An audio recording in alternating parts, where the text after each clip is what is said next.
Kita mulai.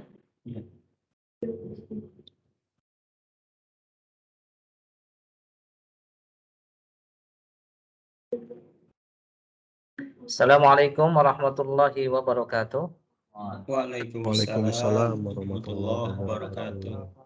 Innal hamdalillah nahmaduhu wa nasta'inuhu wa nastaghfiruhu wa na'udzu billahi min shururi anfusina wa sayyiati a'malina man yahdihillahu fala mudilla lahu wa man yudlilhu fala hadiyalah.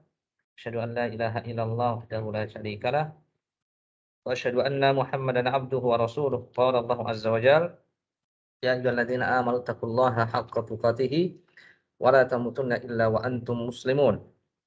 Ya ayyuhan nasu taqu rabbakum alladzi khalaqakum min nafsin wahidah wa khalaqa minha zawjaha wa batha minhuma rijalan katsiran wa nisaa'a wattaqullaha alladzi tasaaluna bihi wal arham innallaha kana 'alaikum raqiba. Ya ayyuhalladzina amanu taqullaha wa qulu qawlan sadida yuslih lakum a'malakum wa yaghfir lakum dzunubakum wa man yuti'illaha wa rasulahu faqad faza fawzan 'azima. Amma ba'd. Fa inna asdaqal hadits kitabullah wa khairul hadi hadi Muhammadin sallallahu alaihi wasallam wa syarrul umur muhdatsatuha wa kullu muhdatsatin bid'ah wa kullu bid'atin dhalalah wa kullu dhalalatin fin nar. Alhamdulillah, summa alhamdulillah. Sekali lagi kita terus berusaha untuk mensyukuri nikmat-nikmat Allah Subhanahu wa taala. Sampai sekarang kita masih diberikan umur oleh Allah Azza wa Jalla, diberikan sehat oleh Allah.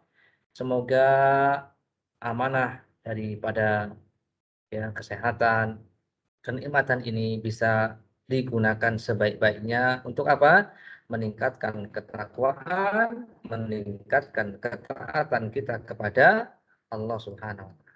Kemudian saya juga mengucapkan jazakumullah khairan. Terima kasih banyak atas kedatangan antum menghadiri majelis ilmu ini ya. Bukan hanya kebutuhan kita di kewajiban kita di BP, tapi ya hendaknya hadirkan selalu bahwasanya kita ini butuh dengan yang namanya ilmu. Ilmu itu ya menjaga kita. Itulah hebatnya orang yang punya ilmu. Ilmu itu menjaga kita. Ya, tidak seperti barang kemewahan yang ada pada kita. Ya. Kita sibuk menjaga barang, harta, ya, duit, ya, kendaraan, bahkan rumah, ya. Padahal rumah itu di rumah aja ya, nggak kemana-mana rumahnya, ya. Hujan sedikit, aduh gimana nih ya? Banjir nggak? Di rumah banjir nggak Mas Yadi? Ya. Alhamdulillah. Mas Ahmad? Alhamdulillah. Kenapa? Rumah aja di rumah perlu dijaga. Kalau ilmu menjaga kita. Itulah kenapa kita harus terus tidak boleh berhenti daripada menuntut ilmu. Sekali lagi, ayo kita betul-betul ya mencari sendiri ilmu itu. Enggak cukup di BP, silahkan. Cari tempat yang lain memang betul itu ilmu yang hak, ya silahkan. Baik, kali ini kajiannya tentang fikih, ya, tentang fikih. Ini poinnya. Jumlah sholat yang wajib, siapa yang diwajibkan sholat, kemudian syarat sah sholat. 3 poin. Syarat sah ini juga tidak semuanya ya. Tidak semuanya, sebagian. Nanti berarti bersambung. Ya, mudah-mudahan bersambung. Mudah-mudahan. Karena saya lihat tidak semua disampaikan ini syarat sah sholat. Oh ini belum di screen ya, share ya. Terima kasih. Perasaan ya, inilah makanya nggak boleh pakai perasaan ya.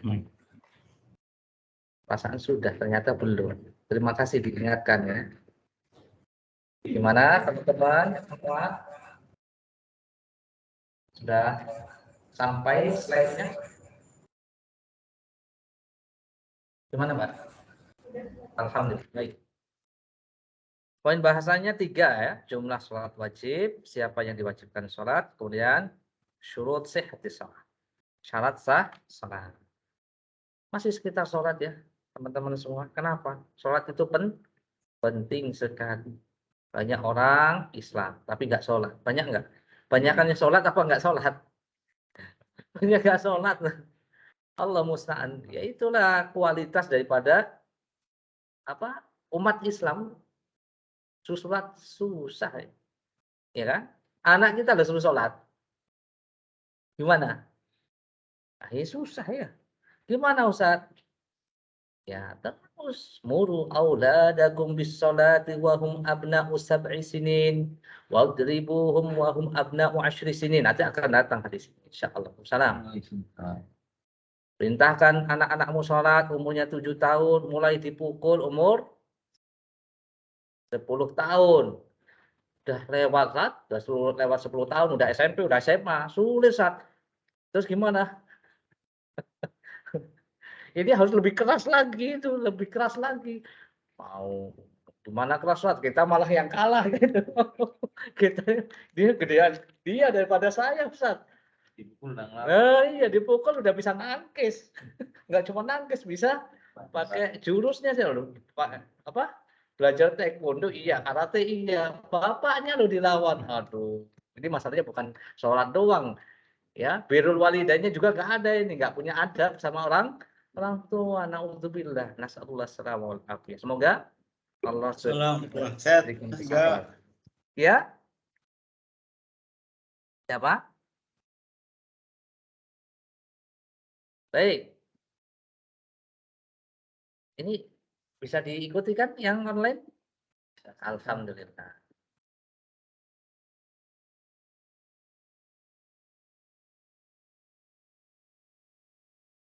Oh, nggak mau. Nggak gini ya. Sebelumnya tentang perkara yang dibolehkan sudah kita pelajari. Pemubahat, bisalah. Kemudian yang terlarang al-makruhat. Terus nawaqidus shalah, pembatal salat. Terus hukum orang yang meninggalkan salat ini perkara atau pelajaran yang sudah lewat. Mudah-mudahan nggak kelewatan. Mudah-mudahan tidak dilupakan. Ya, insyaallah antum baca lagi, baca lagi. Ini manfaatnya apa? Ya untuk kita sendiri sebenarnya. Kemudian nanti bisa diajarkan kepada adik-adiknya di kelas atau di rumah sama anak-anak. Sudah dapatkan ya? Slide-nya sudah dapat belum? Minta aja minta. Jumlah sholat yang wajib dikerjakan ada berapa? Ini sudah apalah, ada 5. Berdasarkan hadis riwayat Imam Muslim. Tafadhol. Waalaikumsalam warahmatullahi wabarakatuh. Nih, apa kata Nabi SAW? Ya, dalil yang menunjukkan adalah hadis Thalha bin Ubaidillah. Sahabat Thalha mengatakan anak Arabin qol. Dia bercerita tentang ada seorang laki-laki Badui, orang Arab yang berasal dari kampung, mengatakan kepada Rasulullah, "Ya Rasulullah, madza faradallahu alayya minas shalah?" Ya Rasulullah. Enggak kelihatan nih. Dibuka aja nih, sedikit. Nah, udah? Oke. Seorang bertanya kepada Rasul, "Wahai Rasul, sholat apa yang wajib saya kerjakan wahai Rasul?" Nabi mengatakan, "Khamsu sholawat fil yaumi wal lailah." Ada jelaskan. Ada subuh, ada zuhur, ada asar, ada maghrib, ada isya. Ya. Kemudian juga hadis Anas tentang seorang laki-laki Badui dan ucapannya kepada Nabi, utusan Anda mengklaim bahwa kami wajib sholat 5 waktu dalam sehari semalam. Nabi menjawab, ya benar dia. Hadis riwayat Imam Muslim. Ya.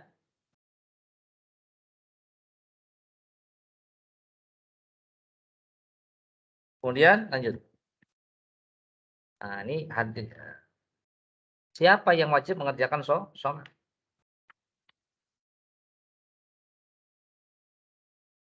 Kita lewati aja ya. Insyaallah itu ma'ruf lah ya. Sholat 5 waktu ya. Siapa yang diwajibkan sholat? Alaman tajib. Terhadap siapa sholat itu diwajibkan? Coba lihat sini. Pertama Muslim.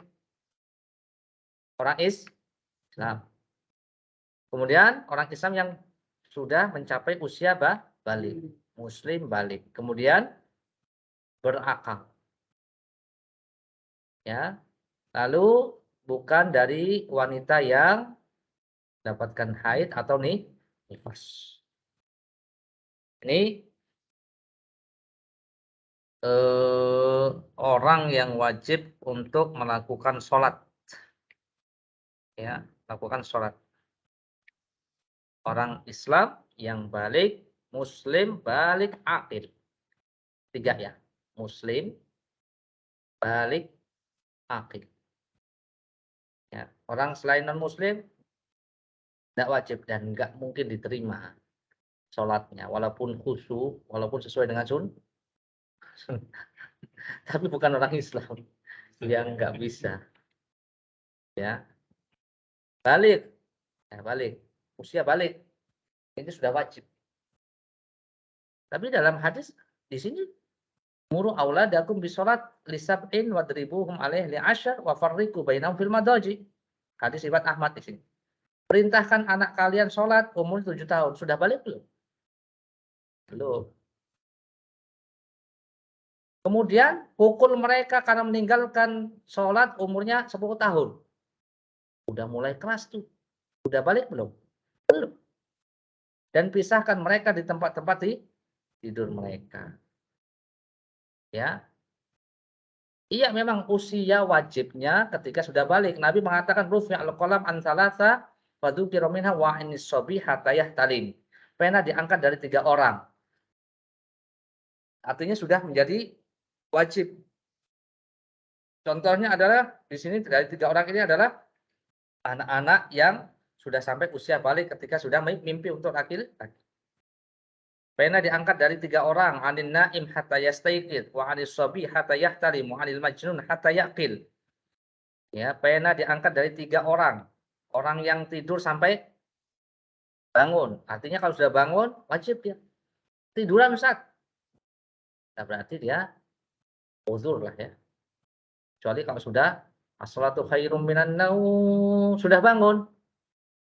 Oh, enak nih selimutnya dibenerin. Udah bangun tapi males, beda ya. Memang ketiduran atau memang males sholat, males bangun maksudnya. Kalau ketiduran ya udah. Misalnya sholatnya siang, sholat subuhnya kesiangan. Dia sholat, namanya sholat qadha karena ketiduran. Nabi mengatakan pena diangkat dari 3 orang, dari orang tidur. Maksudnya kalau orang ini dapat uzur, dimaafkan.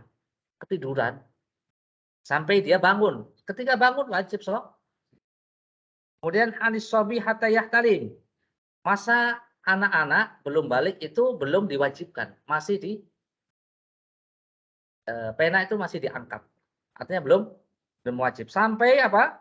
Sampai dia itu masa balik, mimpi. Wa anil majnun hatta yaqil. Orang gila. Antum suruh orang gila suruh sholat. Wah, kita digebukin. Kita deket aja udah bahaya ya. Sampai dia sadar. Emang ada Ustaz orang gila sembuh? Ada nggak? Ada. Nah. Orang kira keturunannya dari lahir. Antum doain dong. Doain sembuh. Semoga sembuh besok. Oh. Nanti sampai dia itu sembuh Mas. Ditungguin sembuhnya. Baru boleh atau baru mendapatkan kewajiban. So. Ya ada penyakitnya permanen, ada yang semi permanen, ya kan? Gila itu seperti itu. Ya. Ya ada yang gara-gara 50% depresi. Ada yang gara-gara 40% depresi gitu. Walaupun nggak sampai gila, nggak sampai gila.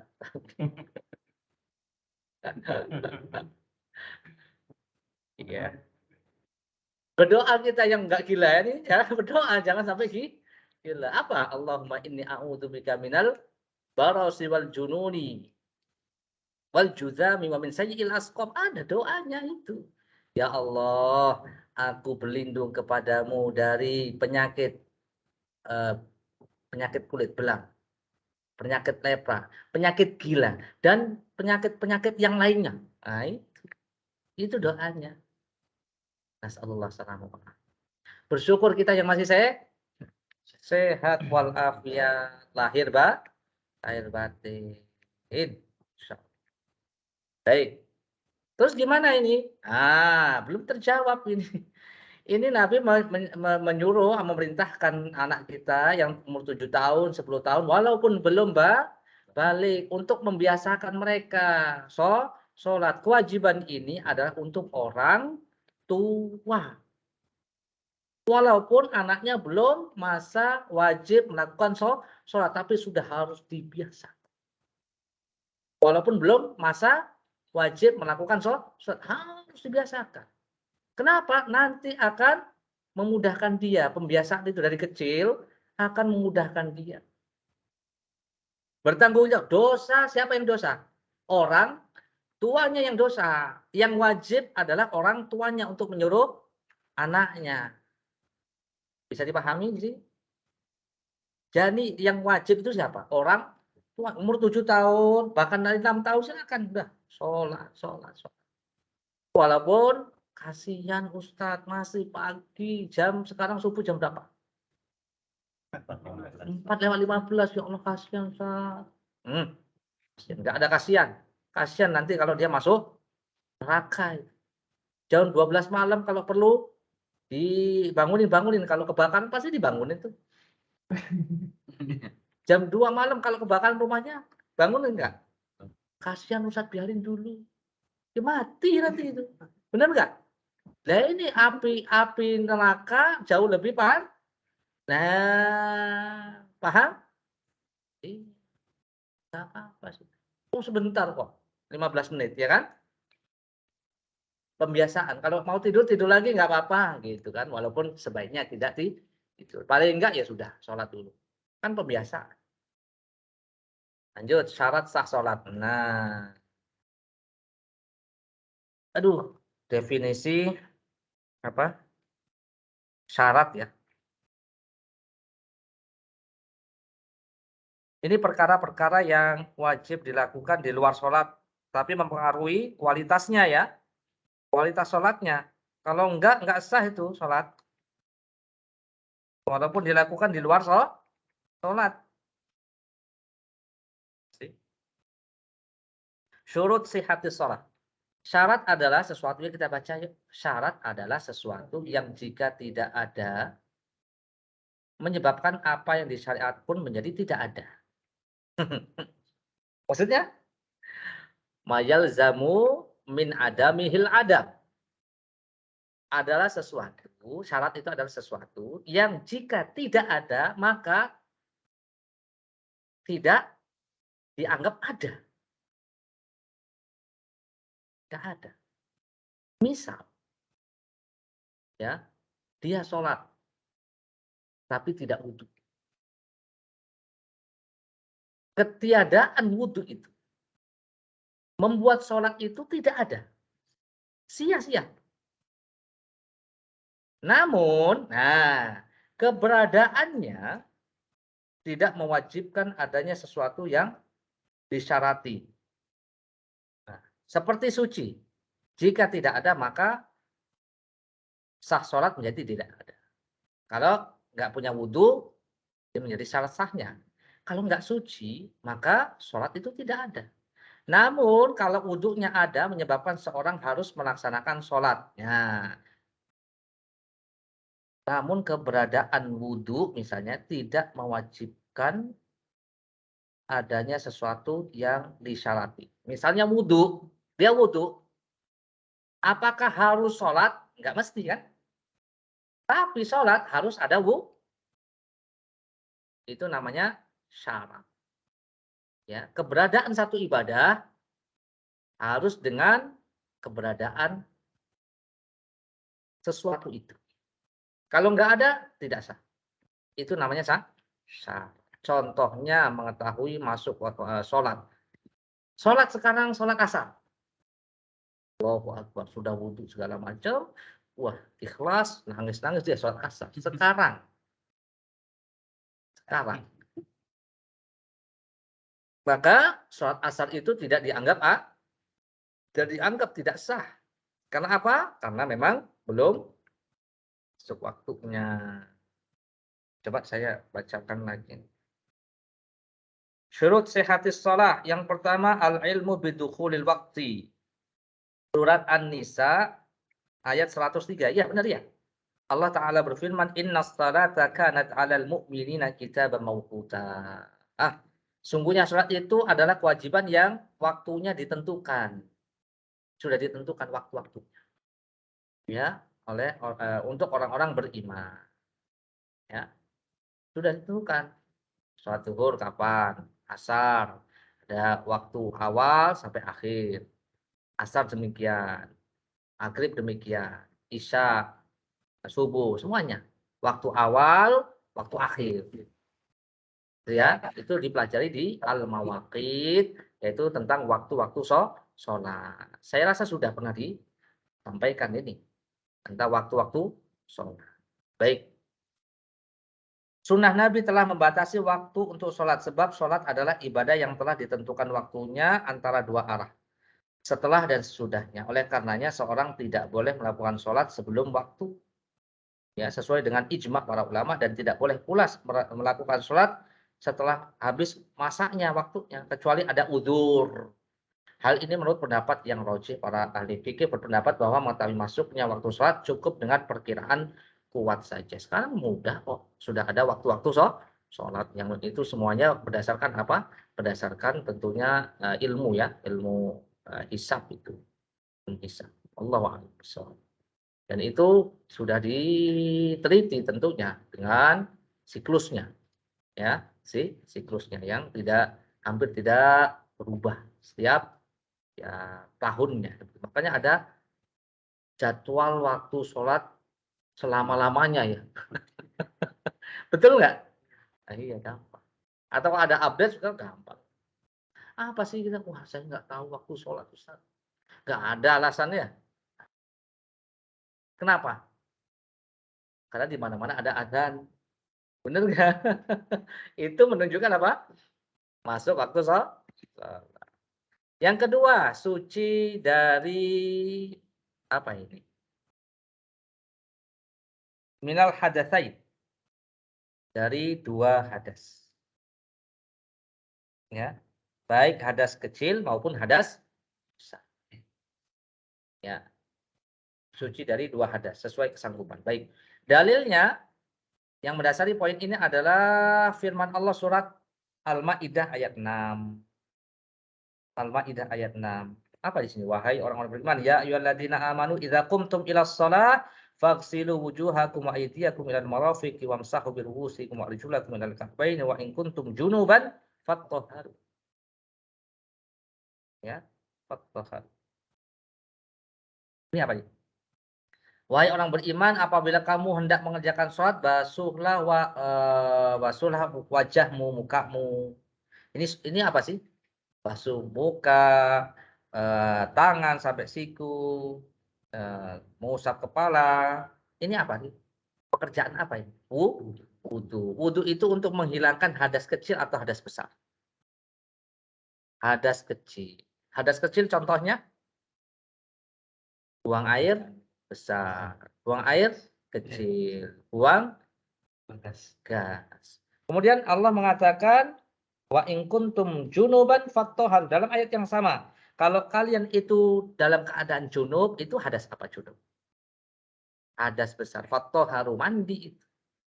Maka dari ayat ini dua hadas, kecil maupun besar, harus disucikan, dibersihkan. Tapi kalau bekas ya, Apa itu? bukan ini kan bekasnya. Air mani. Iya, bisa kena. Ada tiga. Cuma satu. Air mani, air madhi, ada air wadi. Air mani tidak najis, tapi harus dibersihkan.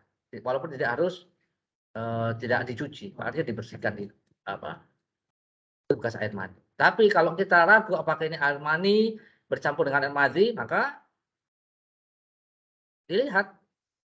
Kalau ada madhi itu Tadi soalnya. najis. Air wadi apalagi. Begitu. Mani tidak najis. Madhi dan wadi yang najis. Baik. Hadis Nabi SAW dari Abu Hurairah. Apa bunyinya? Layak balus sholata ahadikum idza ahdat hatta yatawadda. Nah ini juga dalil. Allah tidak menerima sholat dari kalian sampai wudhu. Jika dia berhadas ya. Allah tidak menerima sholat jika berhadas sampai wudhu. Hadis riwayat Bukhari dan Muslim. Darah nyamuk. Apa? Darah nyamuk. Darah nyamuk? Enggak masalah. Bukan najis. Ini masalah apa sih? Belum masalah najis ini. Yang ketiga nanti. Ini baru hadas. Hadas. Ada nggak tadi ya? Kalau suci dari najis ada juga. Ini sekarang baru kita membahas tentang hadas ya. Hadis yang lain, layak balullah sholatan bi ghairi tuhur. Allah tidak menerima sholat ya dengan tanpa bersuci. Maka walhasil kesimpulan. Sholat tidak sah kecuali kalau sudah dipastikan untuk suci dari hadas. Belum najis nih ya. Najis juga sama sih sebenarnya. Badan, pakaian, tapi belum sampai.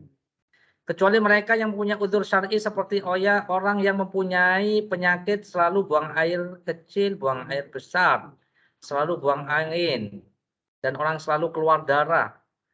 Mereka semua boleh melakukan sholat walaupun badannya ya ada hadasnya. Demikian halnya orang yang kehilangan atau tidak mempunyai dua alat untuk bersuci air dan debu. Wallahu a'lam. Itu kalau kondisinya betul-betul apa? Betul-betul darurat. Ya, darurat. Pada asalnya tidak sah seseorang kalau berhadas, tapi kalau penyakitan, buang angin terus. Ya. Bukan was-was ya, beda ya. Was-was sama penyakit beda. Was-was itu juga penyakit dari setan sebenarnya. Harus di was-was, tapi enggak itu. Makanya kemarin sudah disampaikan hadisnya.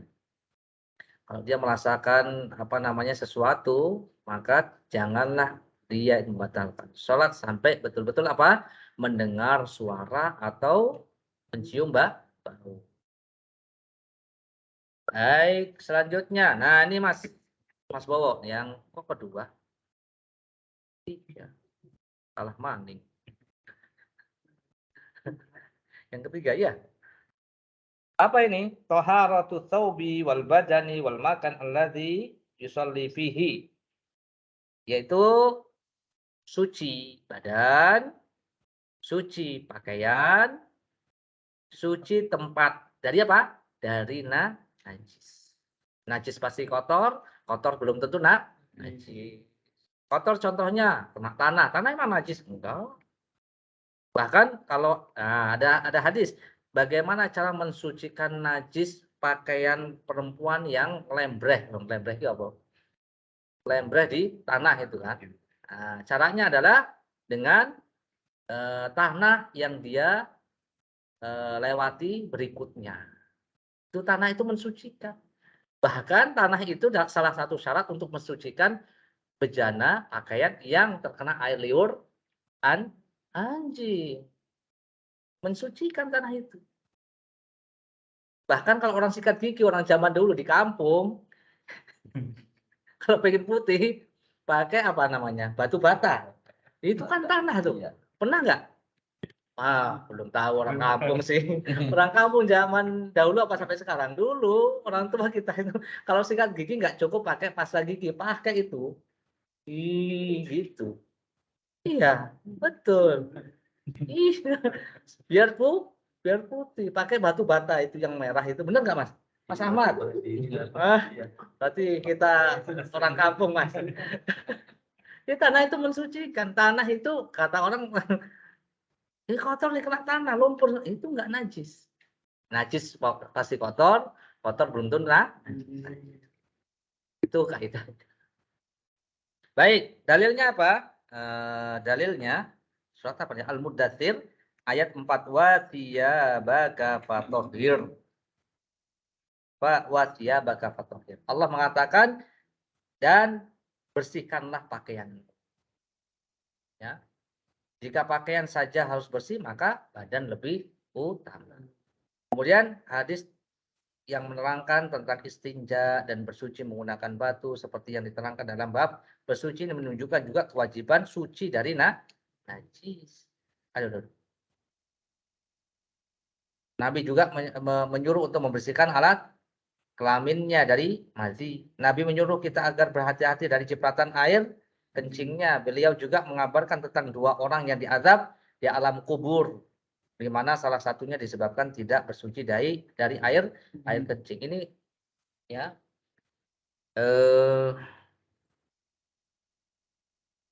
masih ada nggak ini? Barangkali ya. Nah, pakaian tadi harus bersih dari najis. Surat Al-Mudaththir ayat 4, kemudian Nabi mengatakan tentang baju yang terkena darah haid. Nah, ini darah haid itu najis ya. Dengan dalil ini. Ya, hendaklah dia menghilangkan benar najisnya lalu mengeriknya dengan air, membasuhnya kemudian sholat dengan baju tersebut. Ya. Ini mengenai pakaian. Pakaian harus bersih dari najis. Nabi juga pernah sandalnya kena najis. Dikasih kabar oleh Allah Subhanahu wa taala untuk melepaskannya. Para sahabat di belakangnya ikut melepaskannya. Ya. Maka Nabi, ngapain kalian setelah sholat ya? Ngapain kalian ikut melepaskan? Saya melihat Anda melepaskan. Sungguhnya Jibril memberikan kabar kepadaku bahwasanya di kakiku atau di sendalku. Di sendalku ada najis maka dilepaskan. Baik. Adapun tempat, nah ini tempat.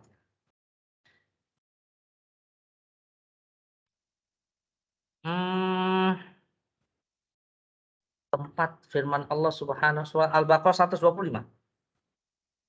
Surat Al-Baqarah 125. Apa kata Allah?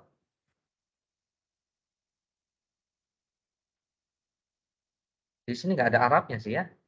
Wa'ahidna ila Ibrahim wa Ismail an tahhira baitiya lit-ta'ifina wal 'akifina wa ruk'is sujud.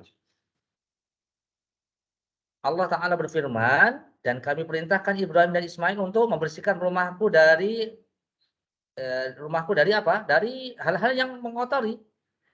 Untuk siapa?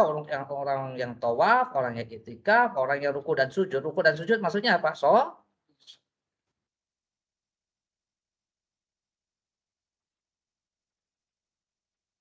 Ini tempat. Ada tadi? Ada yang lewat? Perintah Rasulullah pada para sahabat untuk menyiram air kencing orang Badui di pojok masjid. Ada orang Badui. Ada kasusnya. Kencing di pojok masjid. Umar sudah marah itu. Ayo kita bunuh aja ini orang. Bunuh aja ini. Sabar-sabar udah. Biarin selesaikan dulu. Kalau enggak nanti nyepret kemana-mana. Dia bisa selesaikan dulu. Ya, udah biarin. Kalau dia selesai itu ada di tempat itu saja, enggak nyepret kemana-mana. Nyiprat kemana-mana. Udah selesai. Dah, yang lain ini kan tanah ya. Masjidnya itu tanah. Bagaimana cara mensucikannya? Ya udah disiram dengan dengan air. Tanah itu disiram dengan biar nggak bau. Jadi nyerap. Kalaupun dibiarkan saja, itu juga akan hilang. Tapi biar cepat. Kalau dibiarkan pasti hilang kan? Karena tanah. Tapi kalau bukan tanah, ya pesing itu. Biasanya di terminal atau di mana itu tempat-tempat halte, ya mereka apalagi sopir gitu kan, sopir apa gitu ya, nggak mau nyari rest area atau mana masjid yang di situ ada silakan WC. Nah, buka pintu sudah. Allah musta'an, ya Allah. Ini adab ya. Adab ini harus diperhatikan. Ya, sampai ada 2 orang yang diadab, salah satunya ya diadab kubur apa? Salah satunya tidak membersihkan pipisnya itu dengan air atau istinja dengan yang lain. Permasalahan baik, ada permasalahan. Antum suka nggak ada masalah? Masalah itu beda ya dengan muskilah. Kalau masalah itu soal yang perlu diselesaikan jawabannya. Tapi kalau muskilah itu orang bermasalah, orang yang nggak baik gitu. Apakah seorang harus mengulang sholatnya jika tahu ada najis pada dirinya setelah sholatnya selesai? Ada perbedaan para ulama. Jadi 3. Yang pertama, sholatnya dinyatakan batal, konsekuensinya ya harus diulangi saat itu. Jika ia mengetahui adanya najis pada dirinya. Dan tidak ada pengulangan jika ia di luar waktu sholatnya sudah selesai, mungkin waktu sholatnya udah lewat. Pendapat ini diyakini oleh Rabi'ah, Imam Malik, dan Imam Al-Hasan. Ini pertama. Apa? Batal, diulangi. Selama masih waktunya belum selesai. Yang kedua, sholatnya dinyatakan batal, harus diulangi juga. Walaupun sudah lewat waktunya. Ini pendapat Imam Syafi'i dan Imam Ahmad. Ya, mereka berpendapat karena orang tersebut telah kehilangan salah satu syarat sah sholat, yaitu apa? Ada najis pada dirinya. Maka sholat dianggap batal. Diulangi lagi, walaupun sudah keluar. Pendapat yang ketiga, sholatnya sah, tidak perlu diulang. Ini adalah pendapatnya Imam Ibnu Umar, Atha bin Ibnu Al-Musayyib, Mujahid, dan yang lain-lain. Ya, ini adalah pendapat yang kuat. Jadi kalau antum sudah selesai sholat, ada bekas nginjek apa namanya? Tai cicak. Nah, ini maksudnya sadarnya setelah selesai sholat. Jadi 3 pendapat ini. Ada yang mengatakan yang 1, 2 batal kan? Harus diulang. Cuman bedanya yang 1, 2, kalau yang pertama kalau sudah lewat sholat nggak perlu diulang.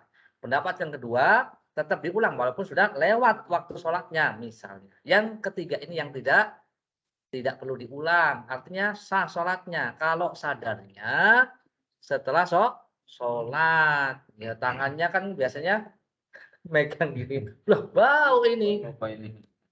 Ya, bau apa? Tai. Ini pendapat yang rojih. Alasan mereka adalah sebagai berikut. Ia tidak mengetahui adanya najis yang pertama. Enggak tahu. Rabbana la tu'akhidna in nasina akhtana. Ya Tuhan kami, jangan engkau hukum kami karena kami lupa atau kami salah. Enggak tahu. Ya. Kemudian ini hadisnya, dalilnya Al-Baqarah 28. Atau hadis dari Abu Su'aid tentang cerita Nabi yang melepas sendalnya ketika Jibril memberitahu bahwa kedua sandalnya itu ada najis. Nabi tidak tahu bahwa pada keduanya ada najis. Ini dalilnya.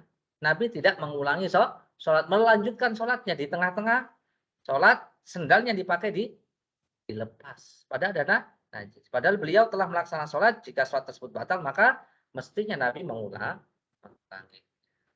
Itu pendapat yang kuat, yang rojih, wallahu a'lam bissawab, kalau ya terkena najis di tengah-tengah sholat dan tidak sadar. Kalau sholatnya itu dia ada najis di badannya atau di pakaiannya. Apa? Sadarnya pas lagi sholat. Langsung apa namanya? Dibersihkan. Saat itu kalau memang bisa dibersihkan. Kalau nggak bisa ya sudah diulangi. Ya. Kalau pas sholat ya. Nah tadi kan setelah sholat. Wallahu a'lam.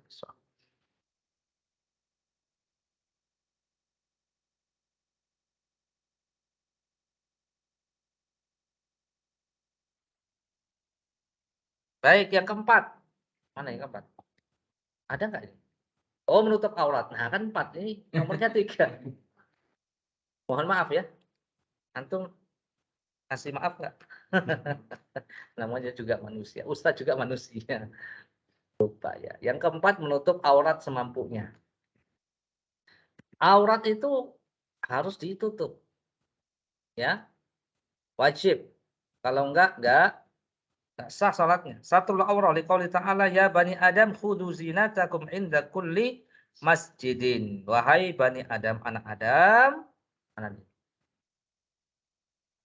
Surat apa ini? Al-A'raf 31. Ini ada. Ya, Al-A'raf 31. Wahai anak Adam, pakailah pakaianmu ketika masuk masjid. Istaru auratakum wa kanu yatufuna bil baiti uratan. Baik, artinya tutuplah auratmu ya apabila hendak melaksanakan sholat, sebab orang kafir itu orang kafir bertawaf di rumah Allah dalam keadaan tidak memakai baju sama sekali, telanjang. Nasallallahu alaihi wasallam. Mereka tidak menutup aurat. Ini perbuatan orang-orang kafir. Adapun orang Islam, khudu zinatakum inda kulli masjid. Pakai pakaianmu yang menutup aurat. Ya. Hadis yang lainnya hadis Salamah bin Al-Aqwa. Ya, Salamah mengatakan, wahai Rasulullah, kami sedang dalam keadaan berburu, apakah kami melaksanakan sholat dengan satu baju? Beliau menjawab, ya, dan ikatlah jika tidak ada pengikat, maka jahitlah dengan duri. Ya. Kemudian Nabi mengatakan, la yaqbalullah sholata haidin illa bikhimar. Allah tidak menerima sholat wanita yang sudah balik kecuali dengan menutup kepalanya. Kepalanya termasuk aurat. Kemudian hadis Jabir. Dalam kisah sholatnya di samping Rasulullah SAW, hanya memakai satu kain. Dalam cerita itu beliau bersabda, "Fa'in kana wasi'an faltahif bihi, fa'in kana dayyiqan fattazir bihi." Jika kainmu lebar, selempangkan ke pundak. Jika sempit, tariklah kainmu ke atas, yaitu setengah badan, dan hanya menutupi aurat. Hadis riwayat Imam Bukhari, Imam Muslim. Ada lagi diceritakan dari Ibnu Abdul Bar, menurut ijma' sholat menjadi batal jika orang yang melakukan dalam keadaan telanjang padahal dia mampu untuk menutupinya. Hal ini juga dinukil oleh Imam Ibnu Taimiyah. Ya. Jadi menutup aurat adalah perkara yang wajib dilakukan dan merupakan syarat sah seseorang untuk melakukan sholat, dan itu merupakan ta'zim kepada Allah Subhanahu wa taala ketika menghadap Allah Azza wa Jalla. Terus batasannya laki-laki dari mana aurat itu? Kalau aurat laki-laki secara umum, nah, yaitu dari mulai apa? Dari pusar sampai lutut itu secara umum. Tapi ketika sholat, dia mulai dari pundak, ini harus ditutup. Pundaknya mana pundak? Harus ditutup. Khusus sholat. Ya, sampai lututnya, sampai di bawah lutut lah ya, lututnya harus ditutupi. Berdasarkan hadis Jabir dalam kisah sholatnya di samping Rasulullah SAW, yang hanya memakai satu kain, dalam cerita itu beliau Nabi mengatakan, nah, jika lebar, sempakkan sampai ke pundak, tutup. Ya, jika sempit maka tarik kainmu ke atas tengah badan dan hanya menutup aurat. Nah, kalau memang sangat tidak mempunyai apa namanya Kak, kain setengah badan, mana setengah badan? Hanya menutup aurat ya minimal. Kalau memang nggak ada sama sekali, nggak punya kain sama sekali. Dan kalau cukup harus ditutup juga bagian pundaknya. Hadis riwayat Imam Bukhari, Imam Muslim. Nabi bersabda, "Ma baina surrah wa rukbah aurah." Antara pusar dan lutut adalah aurat untuk laki-laki. Rasulullah melarang seorang mengerjakan sholat dalam selimut yang tidak bisa diselempangkan di pundaknya. Juga melarang seorang melaksanakan sholat hanya dengan celana, sementara badan yang di atas tidak ditutup. Hal ini menunjukkan wajibnya menutup badan sampai pundak ketika sholat. Untuk laki-laki. Beliau juga melarang seorang melaksanakan sholat dalam satu kain sementara pundaknya tidak tertutup sedikit pun. Berdasarkan hadis riwayat Imam Bukhari tadi. Itu laki-laki. Jadi gimana? Aurat laki-laki ketika sholat, pundak harus ditutup. sampai ini. Nah, kalau kebuka Ustaz, nah, itu bisa batal itu. Misal pakai kaosnya, pakai bajunya itu, nah itu kan minim kelihatan perutnya, saking apa namanya ketat. Terus kemudian ketika sujud, ruku ini kan dia naik tuh, biasanya kelihatan. Nah itu hati-hati, hati-hati. Sholat, ya mana seragamnya? Mana seragamnya? Udah daftar belum seragam baru? Saya makeup lagi. Alhamdulillah seragam kita kan sudah di paling bawah kan? Ke bawah. Kenapa? Itu ada yang bilang masih di pendapat. Ah, enggak. Eh, Atau enggak? iya, kalau secara umum iya mungkin, tapi kalau sholat enggak. Ini kan kita bahas tentang sholat ya. Insyaallah. Tapi kalau secara Gitu. umum, di luar sholat gimana? Itu maksudnya ada yang pakai tangan supaya di atas lutut nih, pas gitu. Lebih aman ya di bawah lutut. Kan tadi hadisnya jelas. Saya bacakan. Nabi mengatakan ma baina surrati warukbati auratun. Nabi mengatakan antara apa? Antara apa?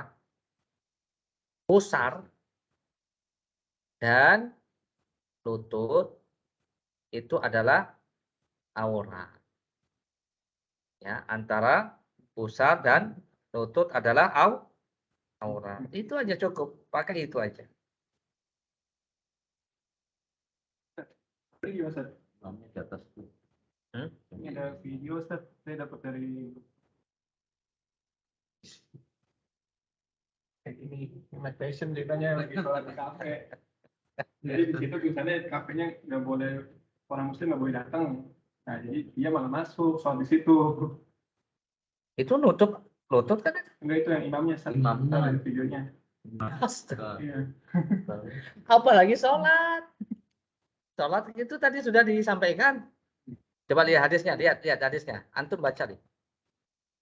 Oke, silakan, Mas Bowo. Silakan baca. Apalagi sholat. Pas nih. Oke. Nah, Silakan baca Mas Bowo. Batasan aurat laki-laki. Dari sini. Dari hadis Jabir. Hadis Jabir dalam kisah sholatnya di samping Rasulullah yang pakai satu kain. Dan cerita itu sabda, Langsung sini. jika kainmu lebar maka selempanglah ke atas pundak, jika sempit maka tariklah kainmu ke atas tengah badan dan hanya menutupi aurat. Nah, kalau lebar sampai pundak ditutup sampai lutut. Kalau sempit minimal apa? Minimal antara pusar dan lutut. Ditutup. Hadis riwayat Al-Bukhari. Itu tadi error sampai. Berarti salah imam. Makmumnya alhamdulillah sah, insyaallah. Allah musta'an. Aduh. Hah? kalau dengan satu kain aja nggak di atasnya nggak pakai apa pakai kain biasa, kain sarungan tok, nggak ada apa-apa. Ya nggak boleh, nggak boleh. Itu kan karena darurat nggak punya kain sama sekali. Lu pakaiannya banyak di rumah, berarti males dia, nggak sah itu. Namanya anak-anak. Ada orang tua juga di kampung pakai kaos dalam doang, kaos dalam ini. Kaos dalam singlet. Iya, singlet. Ini tutup nggak? Nggak tutup. Nah, iya, itu pundaknya situ tutup. Gitu. Paham? Makanya ketika tawaf itu kan dibuka tuh pundak. Selesai tawaf ditutup lagi, sholat 2 rakaat setelah tawaf, tutup lagi sholat. Gitu. Jadi pas tawafnya malah dibuka. Dibuka. Nah, baik. Sudah terjawab, Mas? Mas Bowo, udah dibaca hadisnya? Oke, alhamdulillah. Sekarang aurat wanita dalam sholat. Ya, seorang wanita melaksanakan sholat bersama kaum laki-laki yang bukan mahramnya, maka auratnya seluruh badannya kecuali wajah dan 2 telapak tangan. Ini adalah pendapat jumhur ulama. Sholat bersama lagi. Jika ada bagian yang terlihat, padahal bagian itu wajib tertutup, ketika berjamaah dengan orang yang bukan mahramnya, maka ia berdosa. Ya, namun hal itu tidak membatalkan sholatnya. Ada bagian yang terlihat, padahal bagian itu wajib tertutup ketika berjamaah dengan orang yang bukan. Hal ini menurut pendapat yang benar di kalangan ulama, jadi tidak ada dalil yang menyatakan bahwa sholat jadi batal karenanya. Coba nomor 2, paham nggak?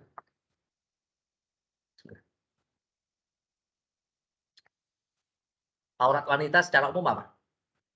Seluruh tubuhnya ya, kecuali wajah dan telapak.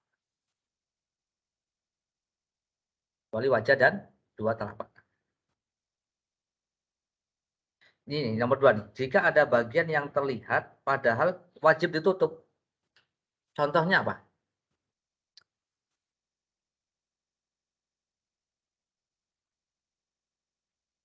Ya aurat yang harus ditutup. Ketika dia berjamaah dengan orang yang bukan mahram, maka dia dosa. Ya. Namun hal itu tidak membatalkan sholatnya. Hal ini menurut pendapat yang benar di kalangan ulama. Jadi tidak ada dalil yang menyatakan bahwa sholat menjadi batal karena apa? Karena bagian yang terlihat. Wallahu a'lam. Ya, mestinya dicontohkan di sini. Allah. Kemudian jika seorang wanita sholat sendiri atau dengan suami atau mahram, maka boleh membuka wajah. Dan kedua telapak, ya, ketika sholat. Ini adalah pendapat mayoritas ulama. Ya jelaslah, ya, wanita sendiri boleh membuka wajah telapak tangan. Berarti bisa dia pakai cadar, bisa dia buka cadar, bisa dia pakai apa namanya sarung tangan, atau dia buka sarung. Itu wallahu a'lam. Sama. Ya. Yang mana? Iya, kalau yang bukan tampang, seluruh badannya kecuali wajah dan telapak tangan. Juga sama. Mana. Ini pendapat jumhur ulama. Melaksanakan sholat bersama kaum laki yang bukan mahramnya. Harus menutup seluruh badannya, kecuali wajah dan ya sama sebenarnya ya. Sama ya. Walaupun ya, kalau memang ini menurut jumhur ulama, tetap harus dibuka wajahnya. Coba lihat ya, yang lain. Coba lihat. Namun jika rambut atau badan wanita hanya terlihat sedikit ketika melaksanakan sholat, maka sholatnya sah dan tidak perlu untuk mengulanginya. Ini ya, jumhur ulama. Ini mazhabnya Abu Hanifah, Imam Ahmad. Namun jika yang terbuka itu lebar, ya, dari kategori yang pertama, maka harus diulang. Mayoritas rambutnya. Hal ini sebagaimana pendapat mayoritas ulama, termasuk Imam mazhab 4 dan yang lainnya. Oke, itu untuk perempuan. Saya ulangi lagi. Ini satrul aurah ya. Untuk perempuan.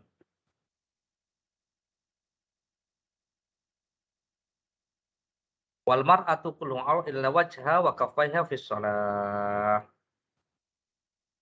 Maka intinya perempuan itu ya, sholat dengan menutup semua badannya. Intinya itu aja. Menutup seluruh auratnya, seluruh badannya. Kecuali apa? Wajah dan dua telapak tangannya. Selesai itu. Ya, selesai. Poin itu harus diambil dulu, ditekankan. Wal auratu lil mar'ah ya kulluha illa wajha wa kaffaiha fis shalah. Berdasarkan sabda Nabi SAW, al mar'atu auratun. Yaitu dalam hadis Nabi mengatakan perempuan itu seluruh badannya adalah aurat. Wa qaul la yaqbalullahu sholata haid illa bil khimar. Atau dalam hadis yang lain, tidaklah Allah menerima sholat ya perempuan ya kecuali dengan khimar, dengan pakaiannya yang menutup aurat. Wallahu a'lam bishawab. Wallahu a'lam bishawab. Mana yang antum masih antum tanyakan dari ini, slide ini? Sama saja tadi kata Mas Bowo ya. Jika seorang wanita sholat sendiri atau dengan suaminya atau mahramnya, maka ia boleh membuka wajah. Iya sama benar. 1 dan 3 sama ya. Ini adalah pendapat mayoritas ulama. Baik, ya suami atau mahramnya, buka wajah atau buka tangannya. Kalau bukan mahramnya ya silakan untuk menutup wajah. Masalah. Allah Pak. Ustaz, Ada di sini ya. Monggo. udah dibuka forum tanya jawab belum nih Ustaz? Belum. ya? Oh, udah nanti aja deh. Siap. Antum tampung dulu ya. Siap Ustaz. Oke. Sekarang bagaimana dengan sholat orang yang nggak mampu menutup aurat? Ya Masya Allah. Zaman sekarang masih ada? Ya mungkin saja. Menurut ijma ulama, bagi yang tidak menemukan sesuatu yang untuk menutup auratnya, ini orang kaya tapi nggak menutup aurat malah. Kurang kain ya. Nasallallahu alaihi wasallam. Namun para ulama berbeda pendapat dalam masalah cara sholat yang akan dilaksanakan. Jumhur ulama berpendapat jika orang tersebut menemukan kain, apa ini? Najis. Atau kain sutra, najis. Atau kain sutra. Untuk laki-laki maka ia boleh mengenakan untuk sholat. Ya, najis atau kain sutra. Kan sutra kan nggak boleh. Najis juga nggak boleh.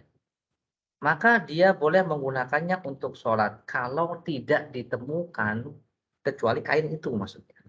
Jika ia tidak menemukan sama sekali, maka mereka berpendapat bahwa orang itu boleh melakukan sholat dalam keadaan telanjang. Ada 2 keadaan berarti. Yang ada cuman kain yang ada najisnya atau ada kain sutranya, maka dia menggunakan itu. Atau tidak sama sekali. Dia nggak punya pakaian sama sekali. Maka ya tanpa pakaian dia sholat. Karena apa? Allah mengatakan wattaqullaha mastata'tum. Bertakwalah kepada Allah semampu kalian.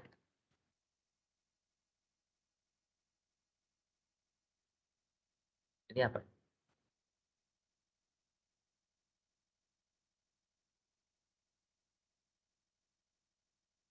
Nih, ini kalau orang yang tidak mempunyai pakaian ya. Terus yang kedua apa ini?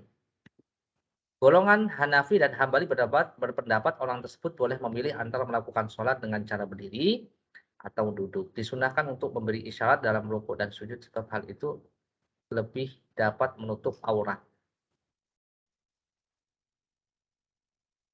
Berdiri atau duduk. Ya. Disunahkan untuk memberi isyarat dalam rukuk. Kenapa? Dalam kondisi tidak berpakaian kan ini ya. Nggak punya apa namanya? Nggak punya pakaian. Boleh pilih. Mau berdiri atau duduk. Untuk apa? Untuk menjaga aurat. Kemudian golongan Imam Malik, Imam Syafi'i berdebat bahwa orang tersebut harus tetap melakukan sholat dengan cara berdiri, tidak dengan cara duduk. Nah, ada yang tetap mewajibkan berdiri. Lalu apakah orang itu harus mengulangi sholat jika ia mendapatkan sesuatu atau pakaian untuk menutup auratnya? Yang benar orang tersebut tidak harus mengulangi. Ini adalah pendapat Imam Syafi'i dan Imam Hambali.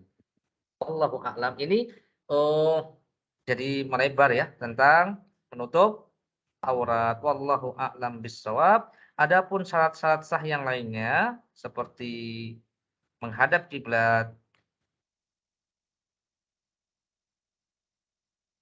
istiqbalul kiblat, dan niat.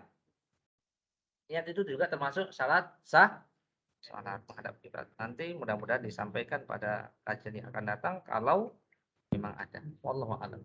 Jadi ada sah salat yang lainnya yaitu menghadap kiblat, satunya lagi niat. Ada sebagian ulama yang memasukkan niat itu di dalam apa? Rukun ya, rukun. Wallahu a'lam bishawab. Ini yang bisa saya sampaikan ya.